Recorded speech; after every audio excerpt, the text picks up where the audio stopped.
Vamos para a coringada do dia? Vamos falar de Santos Futebol Clube para estragar o início da nossa semana, porque é isso que o Peixão faz. Hoje nós vamos falar do jogo contra o Ceará, que se deu ontem no domingo às 8h30 da noite e que estragou toda uma semana. E arrisco dizer que se estragou uma semana e meia, visto que o Santos só vai voltar a jogar com o Corinthians na próxima quarta-feira, né? Vai ser na quarta-feira. Então, assim, gente, eu vou tentar não me exceder muito, vou tentar ser um pouquinho mais calma, tá? Tem muita coisa errada pra gente falar aqui e eu já vou fazer um disclaimer, tá? Já vou fazer um aviso. Vou falar mal do Vojvoda hoje. Defendi muito o Vojvoda desde a contratação dele. Ele evoluiu o time, ele tá fazendo um bom trabalho, só que no jogo de ontem, contra o Ceará, ele errou tudo o que ele podia errar. E aqui a gente vai falar hoje dele de um aspecto negativo. Já adianto, não quero que o Vojvoda saia do Santos. Eu não sou maluca, tá? Mas eu também não sou tonta de ver o erro na minha frente e de ficar passando pano. Fechou? E outra, não vou falar de diretoria no vídeo de hoje, tá? Porque se eu for falar de diretoria, se eu for falar de base, se eu for falar de tudo que tá errado no Santos Futebol Clube, a gente vai ficar aqui por pelo menos uma hora. E esse não é o intuito. O intuito é ser um vídeo rápido aí de 10, no máximo 15 minutos, pra você consumir, ouvindo, ou enquanto você faz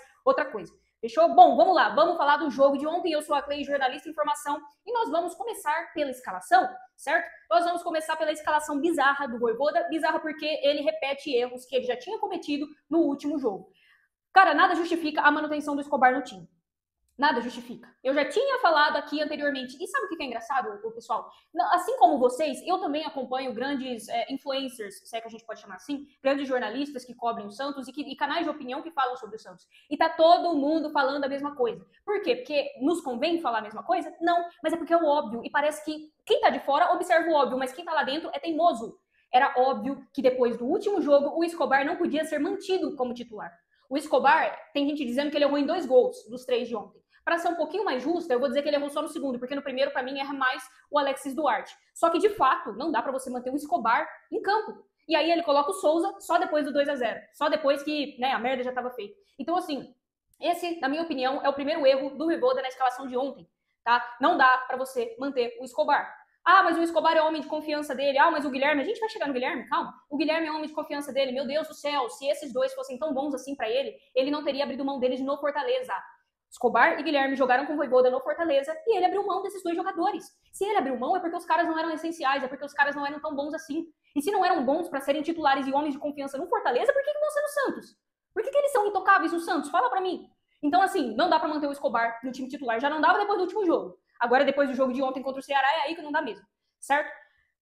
Depois, vamos falar da dupla de zaga, tá? Primeira vez que Alexis e Adonis jogam juntos, tá? Não foi, assim, uma partida horripilante dos dois, mas não foi uma partida boa. Não justificou a saída do Luan Pérez, a partida desses dois. O Alexis, pra mim, erra no primeiro gol, tá? Porque ele, no cruzamento do jogador do Ceará, ele sai pra marcar um jogador que o Adonis já tava marcando. E aí, na verdade, eu acho que é meio confuso o posicionamento do Alexis, porque você não sabe se ele sai pra marcar o jogador que tava na do Adonis ou se ele sai pra marcar a bola. E é o famoso erro de zagueiro, isso é fundamento básico. Quando você... Puta que pariu, quando você está recebendo um cruzamento na área, você não marca a bola, você marca o jogador que está com você, você sobe junto do jogador que está com você. Porque aí o inteligentíssimo Alexis Duarte sai para marcar a bola e deixa o jogador do Ceará livre nas costas dele para receber a sobra e empurrar para o fundo do gol. Então, assim, isso é básico e não é uma surpresa, né? Porque o Rodolfo Gomes, por exemplo, já tinha feito vídeo no canal dele falando que os reforços que o Santos tinha contratado para a zaga não são bons nesse fundamento de bola aérea. E aí o Luan Pérez também não é nenhum master nesse fundamento. Não tem ninguém no elenco da zaga que seja bom nesse fundamento. E aí acontece aquilo que a gente já sabe. O Santos tomando gol de bola aérea, o Santos tomando gol de bola parada. Você faz um chuveirinho na área do Santos, você tem certeza que os zagueiros vão falhar. Então, assim, difícil, tá? Difícil entender também por que o Vojvoda, ele saca o Luan Pérez do time. O Luan Pérez estava jogando muito? Não. Errou nas últimas partidas. A gente falou sobre isso aqui. Só que eu não entendi você sacar um zagueiro que é até que confiável perto dos outros que tem no elenco, e aí você me coloca os 2 estreantes, né, digamos assim, da temporada, dessa janela de contratação, você coloca os 2 caras juntos, invertidos, né, porque um que deveria jogar à direita jogou na esquerda e vice-versa, eles estavam invertidos em relação aos posicionamentos que eles jogaram ao longo da carreira, e aí você tem uma zaga que falha. Falando de zaga, vamos falar de Igor Vinícius, que eu vinha defendendo aqui a entrada dele no lugar do Mike por conta do bom jogo que ele fez contra o Atlético Mineiro. Né? E aí depois ele fica fora do jogo contra o São Paulo por conta de um cartão, e o Mike tinha jogado aí na sequência. E eu defendia a volta do Igor Vinícius porque o Mike estava ruim, mas o Igor Vinícius também não passa muito longe. Então mostra mais uma vez como o Santos pena para achar um lateral direito. E não é de hoje, não é de ontem, é de anos essa deficiência. E aí eu vou questionar aqui, não é possível que o Sherman seja tão ruim assim para ser terceira opção e não ser nem relacionado Tudo bem, ele jogou pelo sub-20, eu entendo. Mas ele não seria nem relacionado muitas vezes para você priorizar Mike e Igor Vinícius. Difícil, gente, difícil. Vamos falar de meio campo agora. Ó, para que o Rincon entrou? E eu vou falar mais uma vez, porque no último jogo sobre o Santos eu falei. E eu vou perguntar de novo. O Ian está pegando a filha de quem? Vou falar pegando aqui para não ser muito escrachada. O Ian está pegando a filha de quem que ele não entra em campo e às vezes ele nem relacionado é, como no caso de ontem. Se eu não tiver enganado, o Ian nem relacionado não foi ontem. Tá pegando a filha de quem? Porra, não é possível que você está precisando de um volante e aí você me entra com o Rincon. Você prefere entrar com 2 jogadores, camisa 5, teoricamente, que seriam Schmidt e Rincon, mas você não dá chance para o moleque da base. Você tem o William Arão no banco, que parece que é de enfeite. Até agora a gente não sabe a que veio o William Arão nesse time do Santos. Mas você não utiliza o garoto da base. E falando de garoto da base, sabe quem voltou? Sabe quem esquentou banco mais uma vez? Gabriel Bontempo. Né? Depois do primeiro tempo horrível do Rincon, você espera o quê? Você espera que ele tire o Rincon, coloque o Bontempo e que o Santos volte a jogar talvez naquele 4-4-2 que tanto chamou a atenção diante do Galo, com o João Schmidt sendo ali o cabeça da frente da área, né? Aí você abre o Zé Rafael, você abre o Bontempo pela direita. Por que não? Né? Naquele posicionamento que o Vitor Hugo estava jogando antes de se lesionar. Falei aqui, o Vitor Hugo mostrou um prime de futebol? Não, mostrou ser um jogador útil, mas quando o Bontempo voltasse, eu gostaria de vê-lo nessa posição. E aparentemente o Vojvoda discorda de mim, né? Aparentemente o Vojvoda acha que o Bontempo é inútil, que não serve nem para entrar no segundo tempo. Mas sabe quem serve para entrar no segundo tempo? O Tassiano, o Tiquinho, entendeu? Esses caras aí, eles que servem para resolver um jogo. O menino da base que vinha jogando bem não serve não. Esse aí é descartável, você não precisa usar ele não. E agora a gente tá chegando no ataque. Tá? Vamos falar do Roleiser, que não faz mais uma partida abaixo, que mais uma vez não justifica o investimento que fizeram nele. Vamos falar do Guilherme, que erra tudo que tenta. E o Guilherme ultimamente tem me irritado tanto que ele encosta na bola e o meu olho vira. Ele encosta na bola e eu quero desligar a televisão. Ontem ainda, no início da primeira etapa, tem uma bola que ele recebe ali no meio campo, fintinha, não sei o que, das contas. Aí você acha que ele vai clarear para fazer um passe? Você acha que ele vai clarear para tentar fazer uma jogada? Não. Ele acha muito inteligente bater de longe e isolar a bola. Sabe, assim, o Guilherme, sinceramente, é o artilheiro do time, é muito útil, às vezes ele é útil. Quando ele tá inspirado, mas puta que pariu, quando ele não está, ele é uma nhaca em campo. A bola encosta nele, você sente o cheiro da derrota. É terrível você ter que ver o Guilherme em campo e muitas vezes terminando jogos. Não foi o caso de ontem, o Vojvoda o tirou, amém, mas é difícil você ver esse cara como intocável no time titular. O Lautaro também não fez nada demais, né? Tem uma bola que o Igor Vinícius dá um passe até que interessante para ele, ele fura. Mas é aquilo, quando o Lautaro chega, a gente sabia que ele não seria nenhum craque, ele é muito útil, ele é muito voluntarioso, é um atacante brigador, mas ele não tem primor técnico, e eu acho que o que fica de lição para nós depois do jogo de ontem é que o Santos não tem técnica. Os jogadores do Santos não têm refino com a bola. É um time muito previsível, é um time que não tem habilidade nenhuma, e é um time que vai sofrer realmente até o final do campeonato. É isso aqui que eu tenho para falar para vocês, gente. O Vojvoda, ele chega, ele melhora o time, ele vem com algumas novidades táticas, e aí ele vai perdendo alguns jogadores, né, ao longo das partidas, perdeu o Vitor Hugo e tudo mais, e aí você vê que o esquema tático dele desmorona, porque parece que para ele ninguém mais serve para jogar daquele jeito. Ontem ele chama o Robinho Júnior, a transmissão mostrou que ele chamou o Robinho Júnior, parece que o menino ia entrar, e por último ele coloca quem? O Tassiano. Então é difícil, assim, você ver um técnico que chega, como todos os outros, falando, porque é a base do Santos, porque é importante usar a base, mas na hora de usar a base ele não usa. Na hora de colocar Souza, na hora de colocar Bontempo, na hora de tentar lançar o Ian, que ninguém sabe o que esse menino tá fazendo no elenco ainda, se não é pra ser utilizado.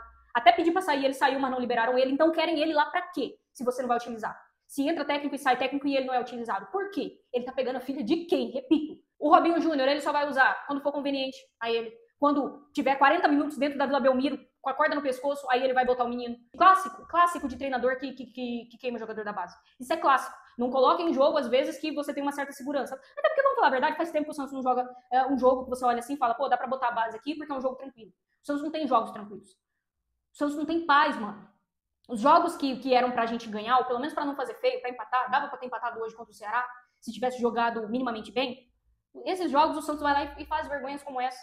E aí a gente tá na boca da zona do rebaixamento, né? A gente tá ali na beiradinha, perto de cair dentro da zona, que é o que eu quero dizer.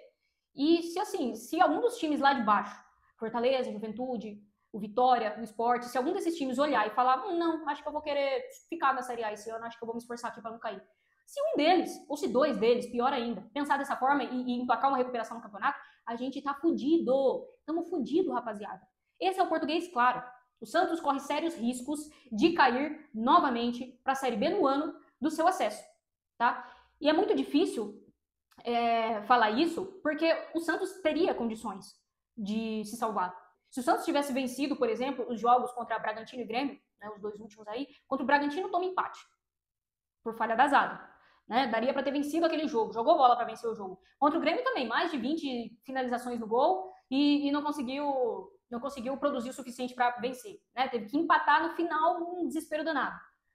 Então, assim, eram 2 jogos que poderiam ter dado aí 6 pontos para o Santos, que teria aumentado um pouquinho a distância da zona de rebaixamento, e nós não estaríamos ainda soltando fogos, mas estaríamos um pouquinho mais tranquilos. Só que de nada vale essa evolução que o Vojvoda mostrou nos últimos jogos, não nesse último, nos anteriores. Né? Ele completou o 6º jogo dele aí pelo Santos, a primeira derrota, mas antes disso foram 4 empates. Empate é melhor do que uma derrota, mas o empate ainda não é suficiente. Se o Santos tivesse ganhado pelo menos 2 dessas partidas que empatou, hoje nós estaríamos um pouquinho, bem pouquinho, mas ainda estaríamos mais tranquilos. Que pelo menos teria algum norte. Não adianta melhorar o time e não vencer. A gordura do Santos, se é que ela existia, acabou. Agora a gente vai passar uma data FIFA na merda. O próximo jogo é contra o Corinthians. Acabou a mamata do Santos, tá? Que a gente tava falando aqui, porque o Santos tem uma sequência aí de 3, 4 jogos que dá pra pontuar. Acabou. Depois disso a gente pega o Corinthians, a gente pega a Vitória, que o Vitória chegou lá no São Januário ontem e meteu um jogaço contra o Vasco. O Vasco conseguiu ganhar no finalzinho, 4-3 esse jogo foi. Entendeu? Aí você vai ter Corinthians, você vai ter Vitória, você vai ter Botafogo, depois você tem o Fortaleza, aí você vai pegar o Palmeiras, você pega o Flamengo, tem o Cruzeiro na última rodada. Assim, Deus nos proteja, tá? Que Deus tenha piedade do Santos Futebol Clube. Se Deus é santista, ele vai ter que mexer uns pauzinhos aí e fazer alguma coisa pro Santos não cair esse ano, porque, sinceramente, o roteiro é um roteiro, assim, desesperador e que cheira, que fede e que tem todas as características de um time rebaixado, de um time que vai brigar para não cair até o final do campeonato, até a última rodada. Bom, é isso, vou ficando por aqui. Sei que não falei de várias outras coisas, inclusive não falei do Brasão, porque eu espero que o Brasão esteja passando por uma má fase, né? Como ele passou às vezes na Série B, ele teve ali uma sequência de 4 jogos na Série B e depois se recuperou, né, mentalmente. Espero que seja o que vai acontecer com o Brasão agora, porque ele vem de uma sequência bem ruim, né? Ele tá muito atrapalhado. No jogo de ontem foram várias saídas atrapalhadas dele, inclusive o primeiro gol é um passe de chapa que ele dá pro meio campo do Ceará. Ele arma o jogo pro Ceará ontem. Né? Então, assim, esperamos que o Brasão se recupere, porque se nem o Brasão conseguir jogar bem, aí realmente as esperanças serão zeradas. Né? Se nem o herói do time conseguir jogar bem, o cara que até ontem era cotado para a seleção brasileira conseguir jogar bem, aí realmente, rapaziada, ó, roteiro de Série B. Tá bom? Espero que você tenha gostado desse vídeo. Deixe nos comentários também a sua revolta, porque com certeza, se você for santista, você tá revoltado. Não esquece de se inscrever no canal, deixar o seu like e eu te vejo no próximo vídeo. Tchau!